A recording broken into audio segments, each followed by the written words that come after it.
বাড়িতে একবার এইভাবে বানিয়ে খেয়েও ভালো লাগবে। প্রথমে মুসুরির ডাল ভালো করে ধুয়ে নিয়ে লবণ দিয়ে সেদ্ধ হতে বসিয়ে দিয়েছি।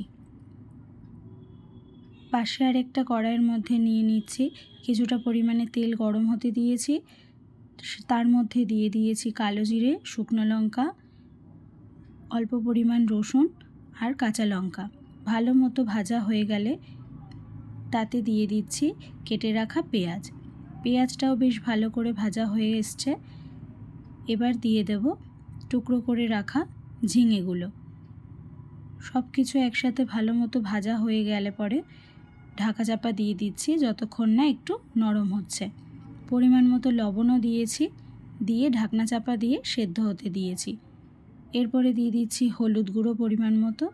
সব কিছু ভালো মতো ভেজে নিচ্ছি যাতে হলুদের কাঁচা গন্ধটা চলে যায়।